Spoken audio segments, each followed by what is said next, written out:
just your spidey sense. If you saw the video, do you think you'd agree with Himes or Cotton? Most likely Himes. I've known Jim Himes for a long time. He's a sober, kind of professional guy. Back, a decade ago, the Armed Services Committee and the Intelligence Committee were still vestiges of bipartisanship agreement. You still see it a little bit in the Senate before Marco Rubio became Secretary of State. He and Mark Warner of Virginia would do a lot of things together because the importance of that committee was so in the forefront. So I agree with Elizabeth. I hate that we view a lot of this national security issues through these kind of partisan lenses that we have.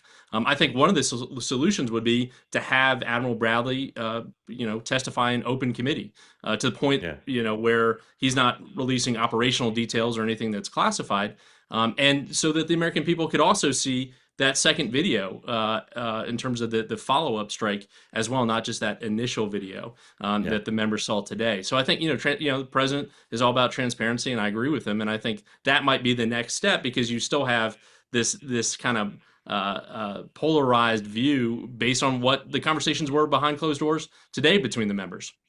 Elizabeth, do you think we'll ever see the second video? I'm a little cynical, so I would lean to no, but I would hope that we do. I hate, Mark, that you always find normal Democrats that I can agree with on almost everything. More transparency is good. Donald Trump, like Yeah. you said that we should see anything that they can release. So I do hope, obviously, that the American people see it. And I think they're a little too busy to take time out of their day when they're trying to put groceries on the table to have to look at this and make these decisions for themselves. But if that's what we have to do, I hope that that gets done. Do you think if you saw it, you'd agree with Congressman Hines or Senator Cotton? No, probably Cotton. Yeah. So again, just as like a sample here, you're both very reasonable people, and yet you guys did exactly what the members of Congress did without seeing the tape. I know them both a little bit, both the members.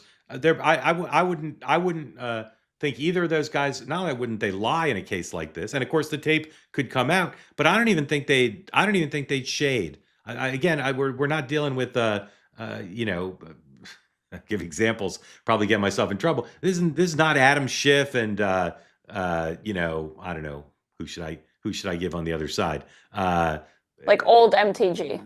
Yeah, old MTG or Ron Johnson. Like these There are we go. these are two guys who I would think would give an honest appraisal, and yet Kevin said, "Well, I think I'd probably agree with Hines," and Elizabeth said, "I'd probably agree with Cotton." I really don't know because I trust them both, but obviously these aren't shades. Hines said it's one of the worst thing he'd ever seen, and that anybody who saw it would say this was like a war crime. And Cotton was like, "No, no, no, this is just like the right thing to do." So I'm baffled and a little depressed by it, and we'll see what happens. Jonathan Turley, respected law professor who shades right these days, but has a reputation for trying to call balls and strikes. Here's what he said on Twitter, number 5, and this goes to the at least I think goes to the Hegseth part. War crimes claim seems to have utterly collapsed this afternoon after even the New York Times found that no order to, quote, kill them all was made by Hegseth. The admiral who explained the order of the second strike was based on the actions of the survivors. So maybe there's a video or something else that will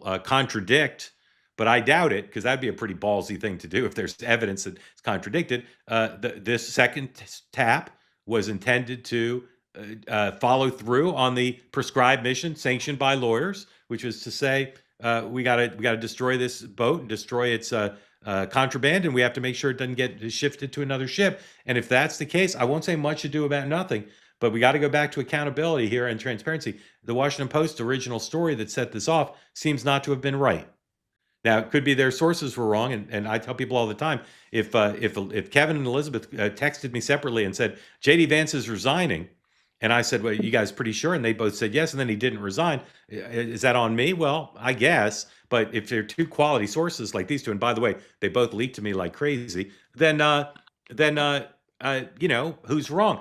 I don't think the Washington Post made that up, but their source seems to have been wrong, right? Because the way the Post story read, that Pete Hegseth said kill them all, and nobody's saying he said kill them all. So here we go. You guys want to say anything else about that? I think, Mark, just to follow on though, I watched the conversation that you had this morning with my friend Haima and others. There's a whole other debate that has to go on about war powers, and that it's so funny now. 100%.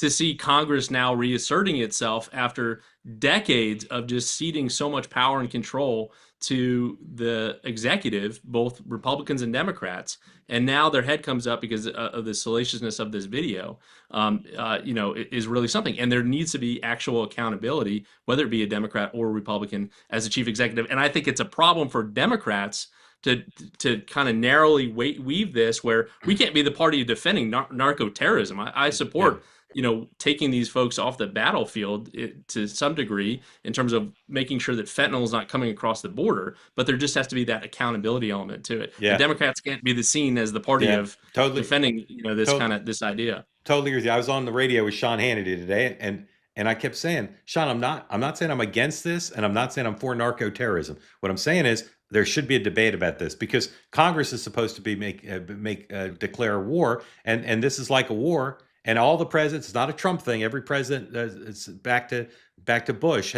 Bush 1 has done this, Reagan too. But we should be debating it. We shouldn't, and particularly if they're going to go into Venezuela, there should be a debate, not just full deference to the commander in chief, whoever that is. Elizabeth, anything else you want to say about this? No, I mean, I think that's it. I appreciate the idea that we don't want, either party, obviously, but in this case, we don't want Democrats coming out and seeming as though they're the party to literally support anyone that seems to be on the opposite side of Donald Trump, in this case, narco terrorists. But I did see, I think it was Himes himself. I think it was MSNBC. I don't know where it was, but he said there's no such thing as a narco terrorist. So it seems that when Donald Trump is in office, it makes you say crazy things. And I think that's the problem here. We find ourselves always on the opposite side of the people we don't like, instead of just trying to actually debate normal issues for the American public. One day Donald Trump's not going to be in office. None of this will make sense anymore. We're going to keep doing it, and I just don't think the American people win. Cozy Earth makes clothes and towels and blankets that couldn't be softer, more comfortable, higher quality, and yet now, inexplicably, because America is great, because America is good, 40% off. 40% off everything on the Cozy Earth website, cozyearth.com. Use the promo code TWOWAY. Buy stuff for yourself. Buy stuff for your family. If you've got a man in your life who you think never really thinks much about his pants, buy him some Cozy Earth pants, and he will thank you, and he will ask you for more. They're extraordinary. The Bubble Cuddle blanket, also extraordinary. The towels, the blankets, the sheets rather, all extraordinary. All available now to you for 40% off. Go to cozyearth.com. Use the promo code TWOWAY. And if you order by December 12th, you'll get it before Christmas. And if you miss that, you can still use the code TWOWAY, but it's going to go down to 20% off. So act now. If you get the post-purchase survey pop-up and it says, how did you hear about Cozy Earth?